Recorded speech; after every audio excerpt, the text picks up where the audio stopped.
Good afternoon, everyone. Thank you for joining us today for Written from Images, literature inspired by Dorothea Lange. I'm Daniela Alvarez from Getty Museum Public Programs, and it is my pleasure to welcome you to today's conversation with author Jasmine Darznik, poet Tess Taylor, and art historian Sally Stein. Before we begin, I'd like to share a couple of program details. For our Zoom attendees, live captioning has been enabled. In order to turn it on or off, click the CC button for subtitle options. Also, feel free to submit questions to our panelists at any time during the program through the Q&A function, and keep an eye on the chat for more information like full bios of today's participants. For our in-audience participants, we welcome you to come up to the microphone stands here to ask questions during the Q&A time and to join us afterwards for book signings of The Bohemians by Jasmine Darznik, Last West, Road Songs for Dorothea Lange by Tess Taylor, and Migrant Mother, Migrant Gender, Reconsidering Dorothea Lange's Iconic Portrait of Maternity by Sally Stein, which will also be available for purchase in the lobby. Now, I'd like to hand it off to our moderator, who we are so honored to have with us today, Professor Emerita, Department of Art History, UC Irvine, and independent scholar Sally Stein, to get us started. Thank you. Thanks, Daniela. Hi, I'm Sally Stein, and probably on the basis of my own historical essays on Lange, one monograph you'll see out there, I was asked to serve as moderator of this event, hosting writers with their new books involving Dorothea Lange's history and legacy. As soon as I heard that the writers in question were Jasmine Darznik and Tess Taylor, I jumped at the chance to meet them personally and introduce them to you today, because this is really an amazing event with truly great writers. I'm going to keep the intros very brief to leave more time in our hour for them to speak and read excerpts of their work. But I encourage you to check out their illustrious bios on the Getty website and on each of their websites. And I feel sure you'll want to read the books that are on offer here today and more by each. Thus, super briefly, and where's the slide changer? Sorry.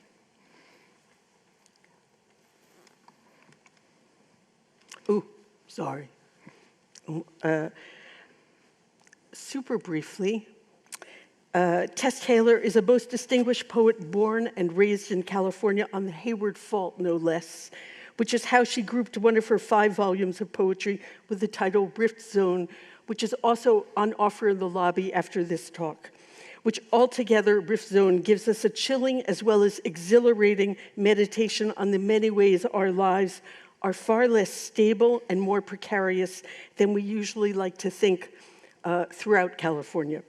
Other books of hers, like Work and Days and The Forage House, are rooted in work on the ground on the oldest form of food cultivation. No wonder then that when Sarah Meister, then MoMA curator, now head of Aperture, was preparing her exhibition on Lange's work, as words as well as pictures, it was arranged that MoMA would commission and publish her Tess's Last West Road Songs for Dorothea Lange.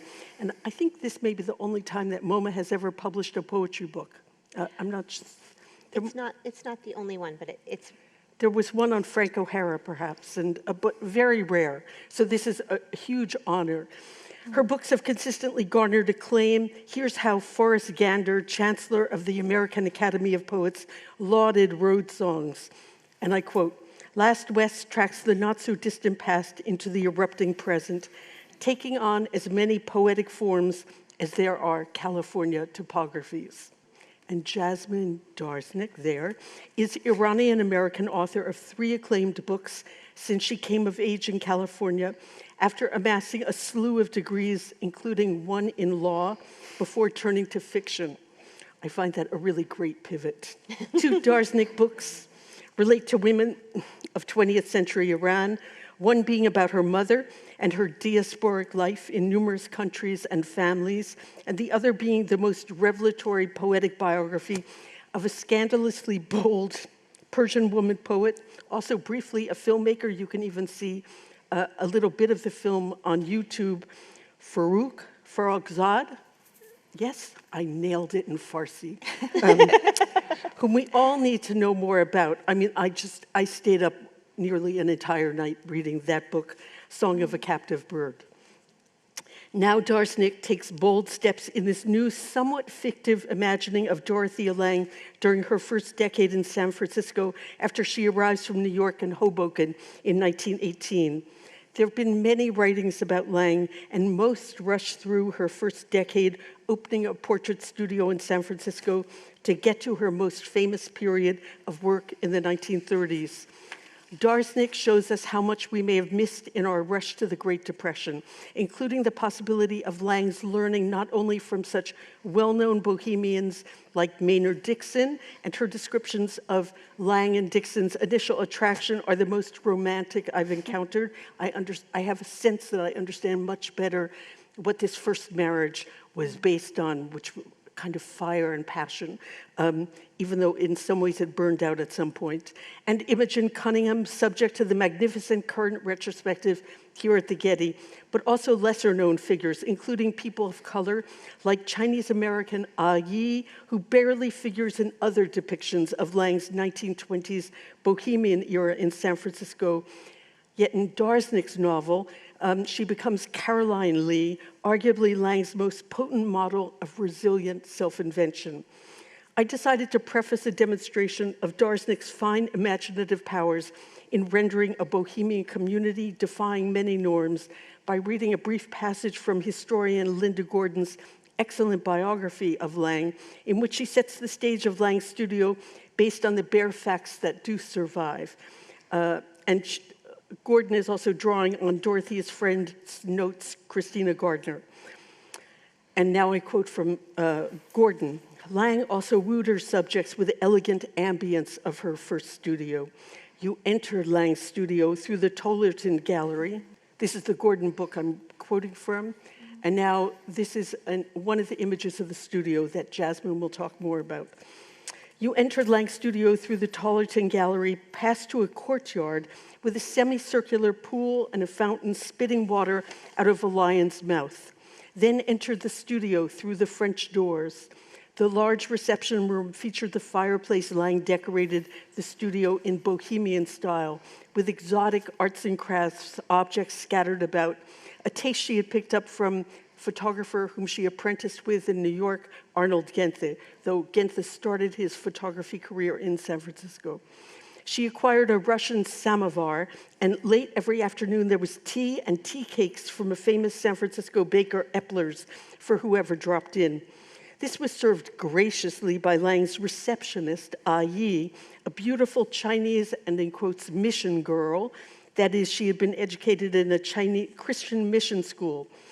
She, Yi, had a merry sense of humor and was very popular with Dorothea and her customers. By 5 p.m., the place was full of all kinds of people taking on the atmosphere of a social event or a salon. People made dates to meet at the couch. They would sometimes roll back the rug, play jazz recordings, and dance. This is the only passage referring to the popular Yi in Gordon's bio, and she doesn't even figure in the index. Now for Jasmine Darshnik's reimagining. Thank you. Thank you so much, Sally. What a beautiful introduction. Yeah, and such an honor to be here with my friend Tess Taylor. Thank you very much. So Bohemians imagines Dorothea Lange's life in 1920s San Francisco. As Sally was mentioning, it's a period of time we don't often hear about, and it centers on the relationship between Dorothea Lange and her Chinese-American assistant. So you heard the version of the story as the excellent biography of Lange put it. Now I'm going to read you my rendition. So this is my imagining, and I think one thing you'll notice is that Yi, who becomes Caroline Lee in the novel, is very much a part of the creation of this space. She's not just an observer at the sidelines. To us, Caroline said, and touched her glass to mine. To atmosphere, I added, which made her laugh. To atmosphere, she sang out. It was as good and true a toast as any we might have made. The room had it in heaps now. The enormous brass samovar had been polished to a lustrous sheen and placed on a big round table in the center of the room. All month, Caroline had kept adding things and fixing the place up. A phonograph with a fluted horn, little lacquered tables, silk rugs, plump cushions piled on the black velvet couch, bowls of oranges on all the tables, sprays of orchids on the mantel, windows swagged with silk. Every corner held something beautiful, intricate, dazzling. It was a room that made you want to linger or get lost in, which is to say, it was perfect.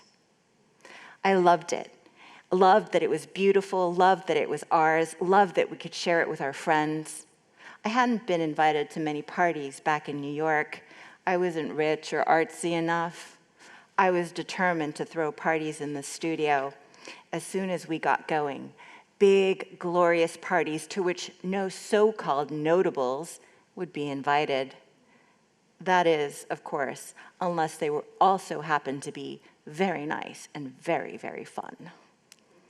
That night, we sat on our velvet couch drinking wine and listening to records and talking until midnight. Our joy, the first flicker of a bulb before it settles into something steady and true. The next morning, I placed a hand-lettered welcome sign in the window, then threw open the front door, and with that, we declared ourselves open for business. So in your rendering, it's very much a partnership. Yes. i.e. comes forward from, in many ways, the shadows of history. And I'm curious if you can say a little more about why you decided to reframe this as, in some ways, both a story about Dorothea Lange, but also about Caroline Lee. Yeah. That really is the heart of the book for me, is this friendship between the two women, again, glossed over by history, because history, as we know, doesn't always render stories with true justice. Sometimes it can't, sometimes it won't. Dorothea Lange said herself that it was in San Francisco that she had found herself. We rarely hear any mention of Dorothea Lange and San Francisco together, so that was really provocative to me. It was an accident that she wound up in San Francisco, which was also so interesting. She gets robbed the first day or the second day that she's there, so this absolute accident, this trauma winds up creating such opportunity. That was really interesting. So what did she mean by she found herself? She found San Francisco, which is, at that point in 1918, almost a new city because it's just been destroyed in 1906 and it's had to refashion itself. It's a wide open city. There's a vibrant arts culture there. So she finds that. She also finds friends, Anne Brigman, Consuelo Kanaga, Imogen Cunningham, who's the subject of the retrospective here at the Getty, and her assistant, Caroline Lee. So she finds community in San Francisco, which is so different than that solitary image we always have of Lange atop her car. And then I'd say the third thing that really drew me and compelled me to write this part of her life story is I think that in coming to San Francisco, Dorothea Lange found America. She found a different America. San Francisco, for all its splendor and its openness, was a segregated city in 1920. Xenophobia is on the rise, racism is on the rise, and by foregrounding this relationship with Caroline Lee, I could show you San Francisco as Lange would have encountered it. I want to get back to that in terms of, was it as open as you want to imagine it at this time, or were there still strong racial divides? But first, I'd like to jump now to Tess's work in the 30s. So Tess, please take it away. May I quickly go through these images? So this is an image of Lange's studio at 540 Sutter Street. It's a brochure to the studio. The building still stands if you're ever in San Francisco and want to go see it.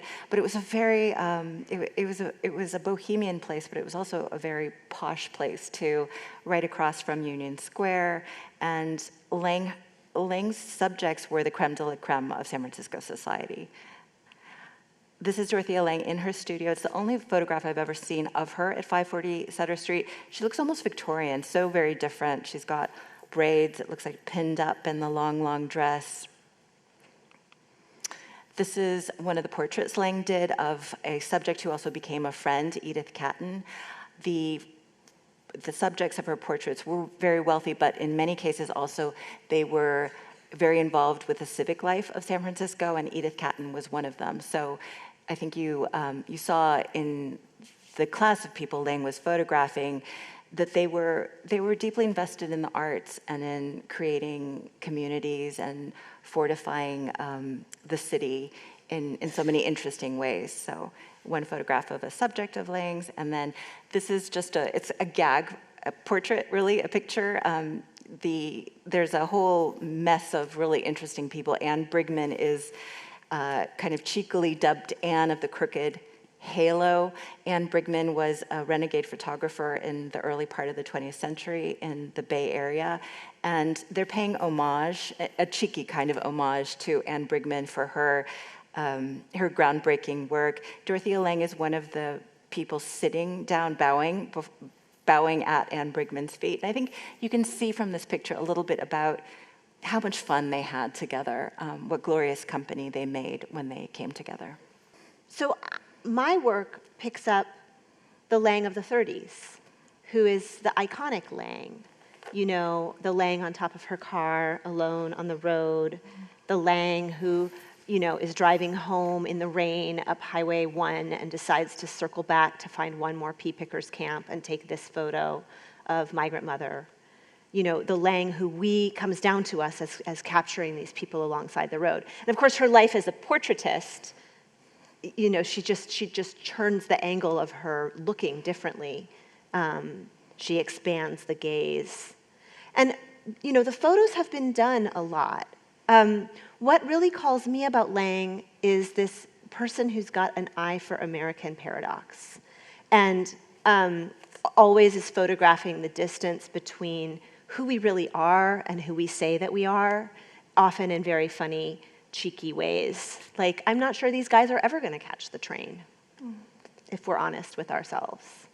So my book ended up being, though, just like Jasmine is kind of looking at the 20s in a way that is maybe not the time that you look at Lang, I ended up looking at the notebooks that Lang kept and falling in love with the notebooks that are in the museums, in the Oakland Museum archive.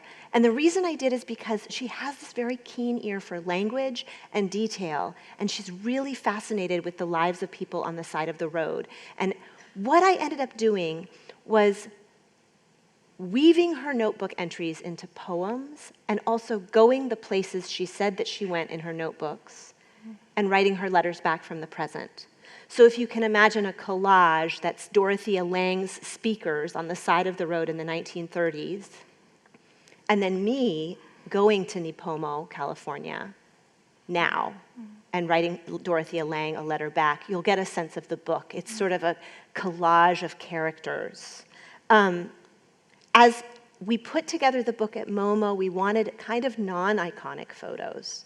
And so the book is full of images that are rather like images you might still find in California. This is this photo that is at a migrant laborer camp, and it's people sharing resources for how they're going to get back and forth to Oklahoma. But, you know, if you go to many homeless encampments today, you'll find a similar kind of bulletin board. And the bulletin board will say which church serves food on which day, when is somebody coming by to help people pick up prescriptions. So that kind of question, you know, if you go to the Imperial Valley now, you might not see a Model T in the desert, but otherwise, shot for shot, might retake this. And as I did the work, I got really, really interested in exactly this question. If you go to a place Dorothea Lange photographed, like Holtville, California, you might find that on the very field that she photographed carrot pickers, migrant carrot pickers flooding in, there's now a detention center that detains 782 people at a time. And so you might find, if you were in Imperial County, for instance, that there's a shortage of housing, partly for migrant laborers, partly because the very housing that Dorothea Lange's work worked to advocate for has since been torn down. So both her presence there and her absence there are still felt. I went with a friend to a migrant labor camp near Davis and saw that there are structures in that camp that she photographed in the 40s still there. So that was how my poems came together, as a kind of road trip after a road trip. And I'm just going to read a little bit of the opening of this book. It starts with 2 quotes from Dorothea Lange, and then we'll be inside her notebooks, and then you'll hear me rise out and speak from the present. So those are the characters in these poems. I was young and faced with the question of how I was going to maintain myself on the planet.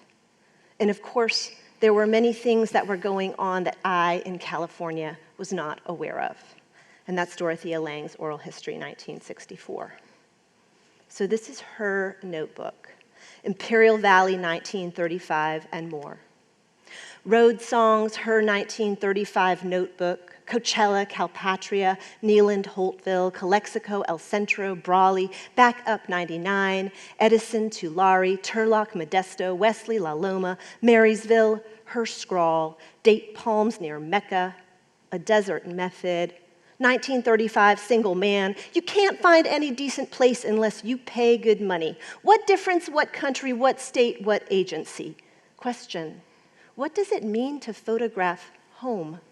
1935, families of squatters along a side road. All have house cars, get water at service station. Crops, lettuces, melons, carrots, peas, cantaloupe, potato, apricots, peaches, berries, alfalfa, beans, cherries, sugar beets.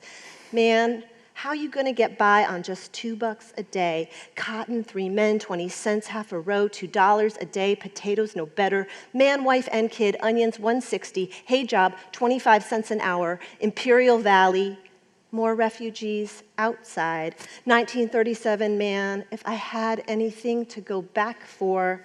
1937, Skid Row, this also is California. 2019, today's paper, Climate Change Affecting Coffee Groves of Honduras.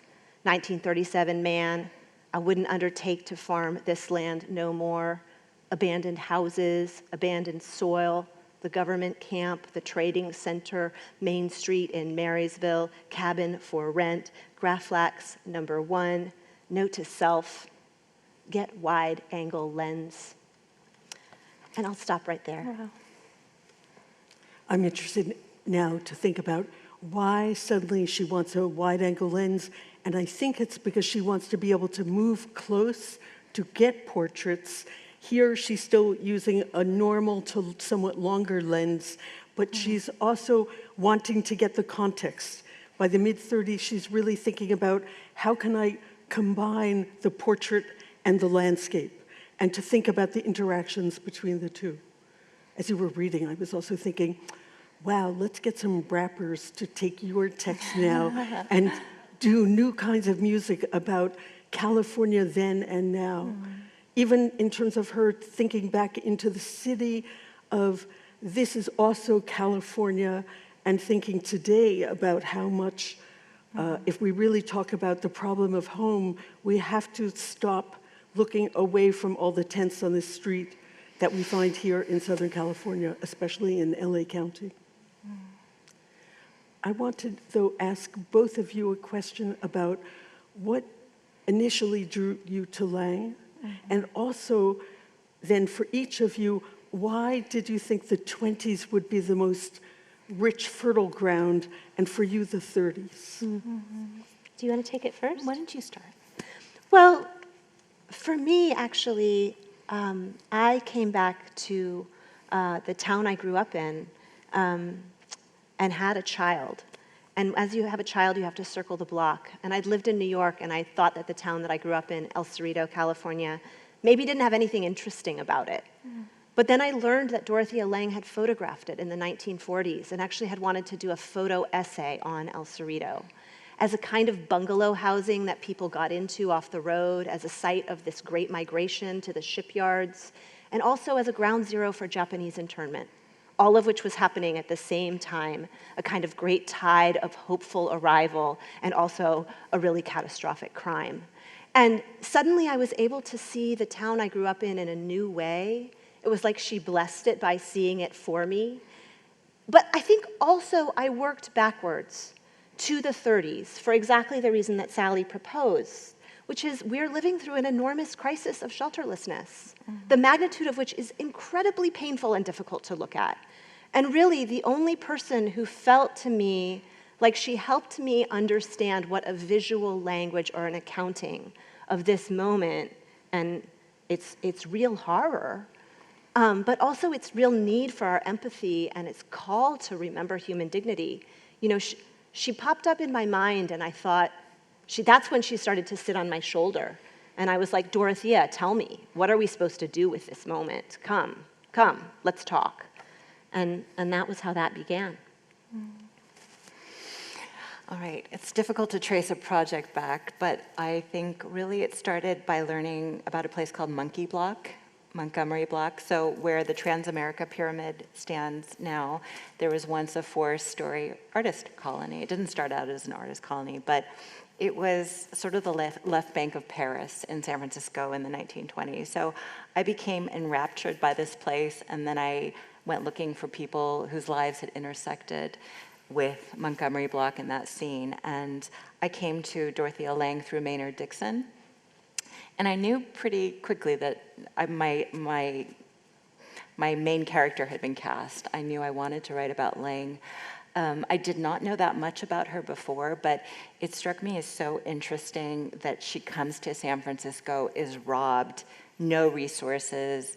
Within a year and a half, she's running the most illustrious, or one of the most illustrious. That's a story, it seems to me. And I think probably the reason that resonated is that my family also came to California, to San Francisco. We immigrated when there was a revolution in Iran in the late 70s, and something about Lange's experience of being moored in San Francisco, and then of course the great sensitivity she had to people who were rootless, to people, we see it in her work in the 30s, but then also her extraordinary photographs of the Japanese internment. So she cared very much about people on the margins, and it made me so curious about what had made her. I had mixed feelings. If we could go back for a second to the picture of Annie with a crooked halo, yours becomes a much more ethnically, racially integrated picture, and yet if we look at that picture, it's all white people. Yes. And so I was constantly shuttling between thinking about this novel, is it painting too progressive a picture for the 1920s? And do we have evidence of Dorothea then at that time, as opposed to in the 40s, crossing the racial divide? Because there was a kind of Jim Crow still in Northern California then. Or is this a way of thinking, forcing us to think about, it wasn't exactly like that, but why wasn't it? And then thinking about all the strictures that she also lived, had imposed upon her and had to deal with and to struggle with. Yeah. And in some ways it then becomes in the 30s when I think the portrait business, it's still going, but it kind of dries up because even affluent people for a while have to watch their budgets, and so they're not every half year bringing in the whole family for portraits, etc. She then goes out on the street. It's then that she really moves out on the street, although as you also integrate into your story, already in the 20s, Maynard, who has a love affair with sort of Old West, takes her to New Mexico. So she does have another bohemian experience, but also an experience of seeing Native peoples in New Mexico, which, by the way, right now is burning up. I mean, just in the last week. So one of the differences between the era of Migrant Mother, when she photographs Migrant Mother and the rain is pouring down, the pea field has been essentially evacuated because there are no peas to pick because of the rains, the mud in the fields. Boy, do we wish for rain now. And so we have a different plague, which is drought at this point. Drought and the prospect of year-round wildfires. Right now, they're not yet in California, but it seems inevitable they will be this year. So I keep thinking about how would she also respond to these different conditions? Yeah, the question of, I mean, really, if you look at her sort of triumvirate of concerns, which are shelterlessness, migrancy, and migrancy in the face of climate change, if you consider the Dust Bowl an act of climate change, which I think is probably very arguable. Those are three issues that are haunting us right now. And I'll just share a story that my husband's parents came in that Okie generation from South Dakota, and then they went back. But during the fires, on the red day, which maybe some of you remember haunted the Bay Area, we woke up and the sky was red.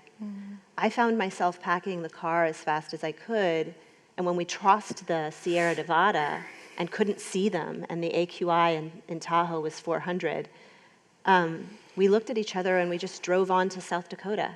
And at that moment, I didn't know if we would stay, how long we would stay, but this idea that any one of us will be climate migrants, and some of us may do it by Airbnb-ing us away from the smoke zone a couple days a year as our means allow it, but that we live in an era where this is not going to spare us. Certainly some of us will suffer more comfortably than others. You know, she actually has a lot to say to us now for that reason. Yes, thank you. I want each of you to read a bit more so that all of you get more of a sense of these wonderful voices that are really eye-opening. Do you want to read first? Okay. I'd love that. All right. Cool. I'm going to pour water just because it's dry. All right.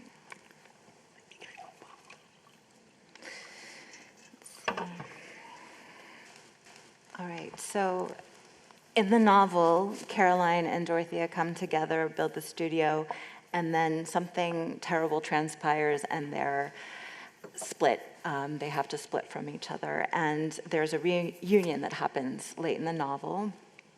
And Sally asked if I would read this so that you see Lang on the threshold between that Lang of the 20s to the Lang of the 1930s. So imagine if you're in Paris in the 1950s, I think. All right. Caroline, I said slowly, do you remember I wanted to go to Paris, but I couldn't on account of the war, so I went west instead. But then you got to San Francisco and you were robbed. I remember everything about those days. You were always watching the world so intently as you made your way through it. It was a wonderful thing to see. I nodded, trying to imagine myself as she remembered me. It's strange, I said. What? I don't know if I would have stayed in San Francisco if I hadn't met you. And now, after all this time, here you are in Paris. Here we are, she corrected. Yes, here we are. You were born to see the world, Dory. And so, she said with a smile, was I. She held my eyes for a moment, and then she asked if I'd seen much of Paris yet. I shook my head. Oh, I'd love to show it to you. Shall we go out now? We'll walk around, find a cafe, eat too much delicious food, and catch up. What do you think? I'd love that. She stood up and smoothed the front of her dress. I followed her down the hall and then to the bottom of the stairs, where I watched her pull on her coat and her hat. While she drew a tube of lipstick from her purse and painted her lips, I stood in front of the large foyer mirror, angling my beret. She snapped her lipstick shut, stepped beside me, and there she was in the reflection, as radiant, fierce, free as the day we'd found each other on a cable car in San Francisco so many years ago. It was that Caroline that I saw next to me, Caroline with her sleek black hair and her blood-red lips walking through the city that first day we met. Caroline at the back booth of Copa's, leaning close to tell me some marvelous story that she'd just heard. Ready? She said now as she pulled the door open. It was the loveliest part of the day, the lavender hour, when the sky gathers up all the day's beauty before letting it go. A crowd of gray pigeons erupted from a window and scattered into the sky. A group of schoolgirls went past, elbowing one another and giggling. The windows across the street shone yellow, and there was music playing somewhere down the Seine. For a minute, we stood on the threshold, and then Caroline took my hand. There are moments in life when time seems to stand still. This was one. All you can do is hold your breath and hope that it will wait for you. All I had that day was my memory, but I caught that moment. I kept it with me always. Whenever I stepped forward and lifted my camera, it was just like that, like reaching into the sky and grabbing a hunk of lightning. Every time I thought, it's impossible, it can't be done, you're foolish to try. But then the picture came into focus and the shutter closed and clicked. What fabulous writing. I realized I didn't read a letter to Dorothea, so I'll read a letter to Dorothea and end with 2 short little meditations. Dear Dorothea, I wrote all year at rest stops, on roadsides, at gas stations, in sweltering dust beside the Glide Church near your old studio, and beneath pesticide-sprayed walnut leaves near the Sunsweet dryers, and so many tents, and in a bungalow where lawyers defend caged children, and also one summer morning when Stage and Sticky Monkey met the soft fog off the sea, at labor camps reclaimed by crabgrass, and amid evicted stoves, near rice paddies of Knight's Landing, near Esparto, where sunflowers sunk into their black hulls. At Cordonices Creek, behind the brown shingle you came home to, I saw one yellow finch, thought again about the body, how to house the fragile human in labor, dreams, and rest. Nipomo, Sunday, 2019. You're looking for the woman who shot the photo. Yeah, we know about her. My parents talk about her. People come still looking for her. Like you, they want to know about her. We see them passing through this town trying to find out where she made that photo. Guess the spot could be lots of places. Don't know where exactly. Yeah, we have a pride in her. We're proud of her. And I think you can find it. You can drive there. Maybe Google. Might be over the bridge, beyond the bluff, across the valley. Find the old people. They would know. Find them. Ask them to remember. So I just want to close with a poem that's made of Dorothea Lange's notes to herself. The notebooks that I read were not very personal. As you could tell, she was really concerned with, were people going to get enough money together to get between one camp and the next? Did the price of gas and the price of beans and the price of rent and the paycheck add up to some kind of deal where you could have any dignity? But she does have these notes to herself in her books, her notebooks. And so I made a poem called Note to Self. Note to Self. Possible title, To Hold This Soil. Note to Self, general theme of book, people left stranded by the outwash of industry in America. Note to Self, US 99, the splendor and the rest of it. Note young trees, note poor man's canyon, a subject on the move. Note to self, really do the work, follow the whole travel, destination unknown. 1, the method. 2, the still blank. A book on the conditions of us. Thank you. I have one other question for each of you about the process of your writing about Lange, and that is, she was known as someone who was very demanding, a stern taskmaster of herself and of others. And so, to what extent did you sometimes feel like, oh, she's sitting on my back while you're doing this? And to what extent does she just become an inspiring muse in both her life and her writings and her imagery? Do you want me to go first? Sure. Yeah, I feel she's here right now. I think about it a lot, but honestly, I had to just shove those thoughts aside. Well, first of all, every portrait is a double portrait. It's a portrait of the seer and the seen. I think Dorothea Lange would have understood that when I was looking at her life in 1918, 1920, I was also in part seeing my own life as a woman of color and immigrant writing in the year 2018, 2019. She would have understood that art is not impartial. I think the fact that she was so reserved is even greater cause to spin stories because we might get to know her through fiction. There are excellent biographical materials, but there's some way that fiction could get under the skin of a story and reveal to you the essence of who someone is, and maybe she wouldn't have appreciated that so much, but I think she would have understood it.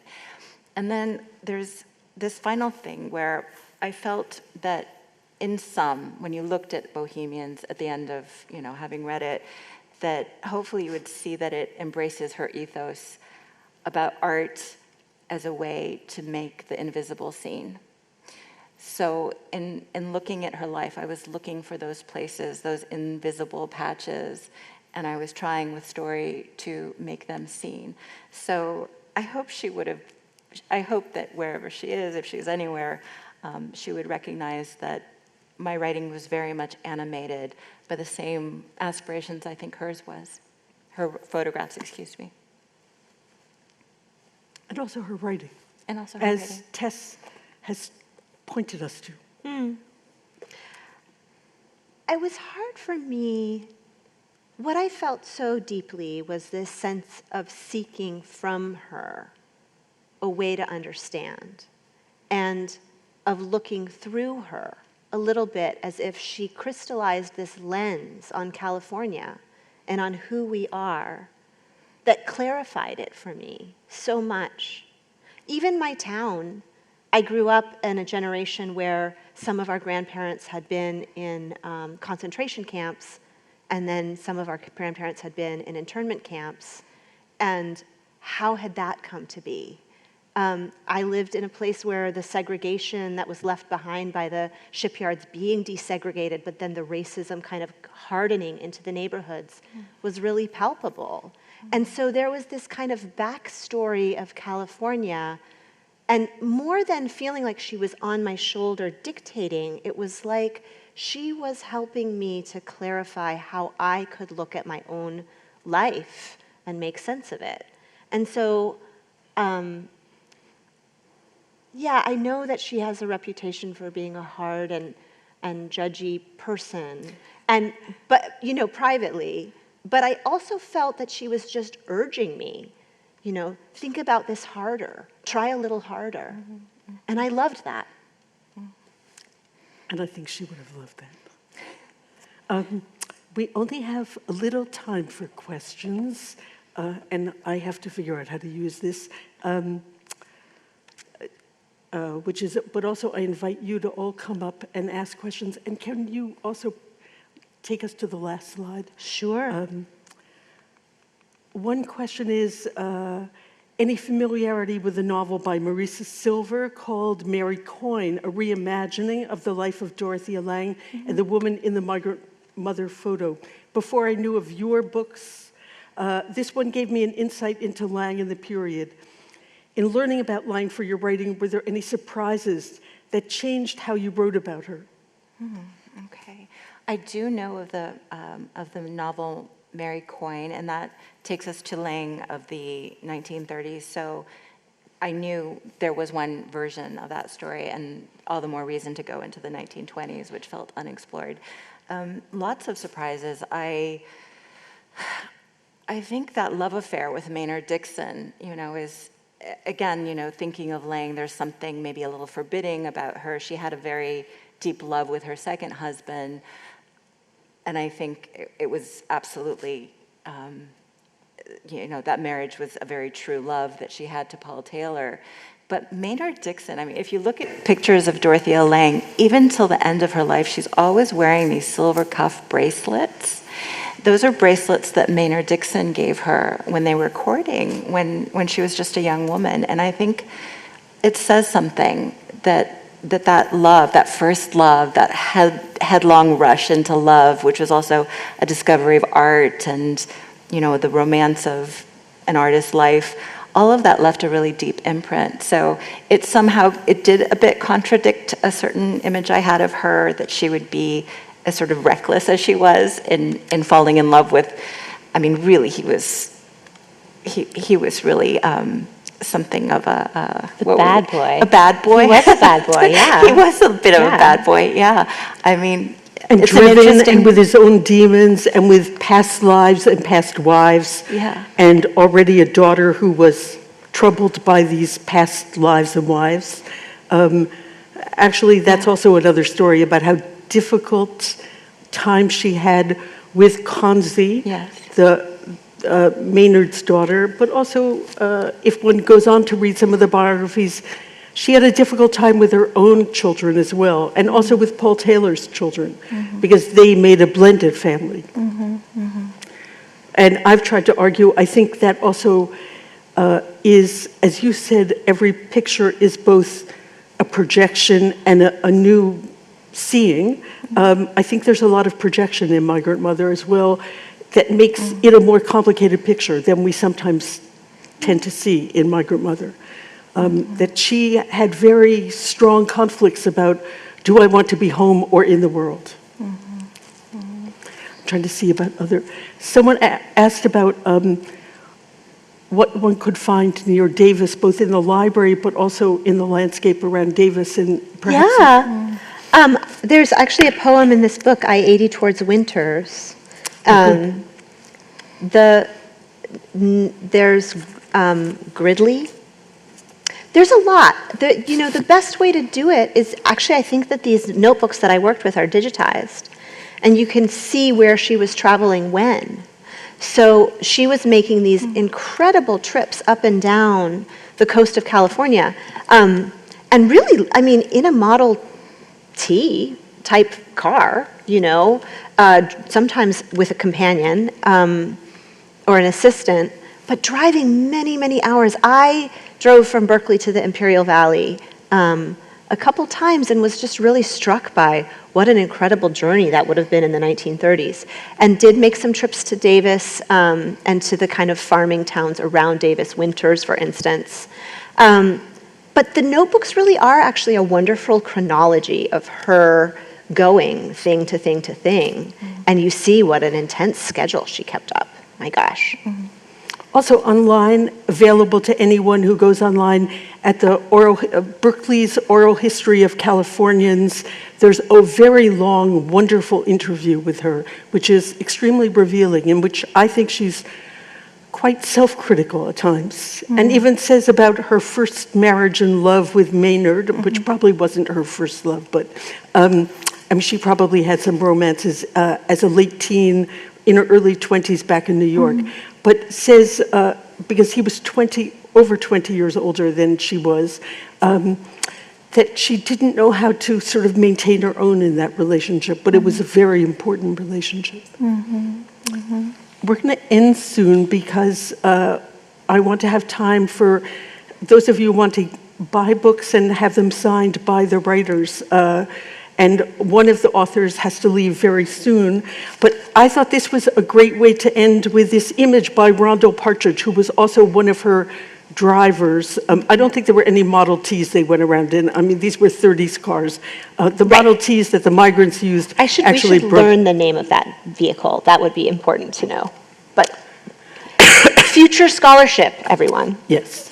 But Ron, as a teenager, who was the son of Imogen Cunningham, whose work is on view, and who was herself part of the Bohemian circle, and herself was a very open-minded bohemian, though she did not go out into the countryside. In fact, she never drove, and was not really even into making long trips the way Lange was. But she also produces an extraordinary portrait of a changing California. But Robert Slifkin, who's writing a book about Chauncey Hare, who was a photographer of industry, both high and low in the 60s and onwards to the end of the century, the 1960s to the early aughts. He was very enamored of a quote he found in the first full-fledged biography of Dorothea Lange, which is Milton Meltzer's biography. And he actually wrote me, and I went, ooh, where is that from? He said, I can't find the source for this, and we actually spent a lot of time looking for the source. It's from when she's working in New York with John Sarkowski, planning her final retrospective that opens after she's already died of cancer, but she worked on it to the very end. And she said, speaking, it seems, to some other photographers, it's a little vague what the context was, but it's clear both why it was so important to someone like Chauncey Hare, who was interested in the growing divide between management and workers in the 60s and onwards, and why Lange still inspires us today as we deal with continuing huge growing divides. What we don't know is how to photograph affluence, whose other face is poverty. For there is a poverty within us, the affluent, a poverty of spirit, which allows conditions that degrade and humiliate people to continue, and on and on. And I think that should be an inspiration for all of us to think again about sort of the Janus-faced world that we live in and how we need to, she wants all of us to make a mission of trying to figure out how to integrate it. If there are no questions from the live audience, I'm going to say this is the great time for us to prepare to the lobby where you can have books signed by the authors. I want to thank There's Tess. one question. Oh, I don't there know is. if we have time. Just one question. Yeah. Can you ask, ask and we'll repeat it here. Yeah. My name is Regina.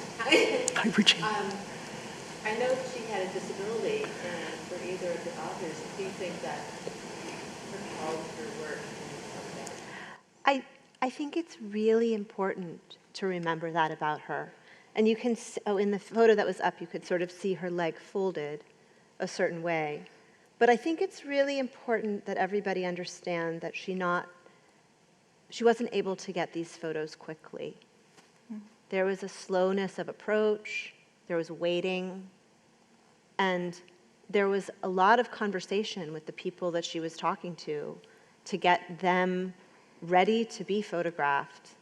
So, you know, it isn't like what we can do with an iPhone. It was really a negotiation. And part of those quotes that are in the poems, another great one that's in the poem is,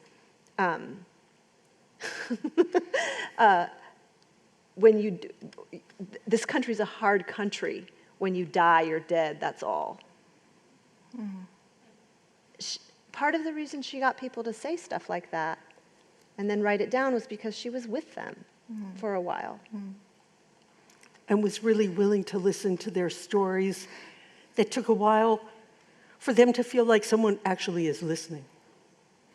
I'm always interested what drives someone to become an artist or create art, and it's really interesting how many artists, great or not, have a traumatic event in their childhoods. And when she contracts polio at age 7 or 8, she's bedbound for a year, isn't it? I mean, quite a long time at that age, you know, when everything in you wants to rush into the streets. She was in her bed and she was just looking at this square of the sky from her bed, you know, and I think that maybe it's not the full story of how she became an artist, but I think that experience certainly contributed to it. And she also felt stigmatized by being somewhat crippled. And I think she was more inclined to understand other people's sense of stigma for a variety of reasons. And it's also important to remember in the 1930s, as I've also tried to write about, there was a president who was himself a victim of polio, who was essentially confined to crutches or a wheelchair, and that could never be spoken about. We live in a very different time where People and Us magazine and TV programs are trying to delve into every little pore of celebrities. but that wasn't true then. And so there was both an understanding and a confusion about what it meant for even affluent people like Roosevelt, who came from a very affluent background, old Dutch money even, to understand something about what it means to be stigmatized, even though, I mean, sometimes Roosevelt would say these crazy things, meeting farmers. You are a farmer, I am a farmer too. He was a gentleman farmer, and he had never, like, farmed himself at all. But I think it wasn't laughed at as much as laughable as it is, because people had a sense he may not farm, but he knows something about what it is to have, as was said at the time, tribulations. Shall we talk more in the lobby? Yes, good idea.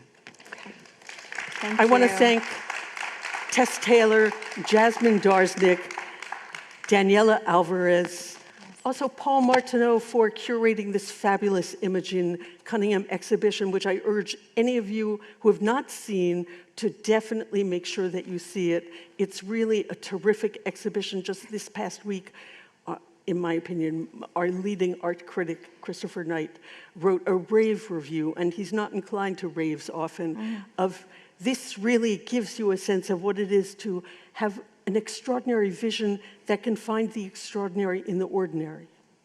And I think it also relates, then explains the long connection between Imogen and Dorothea. Thank you.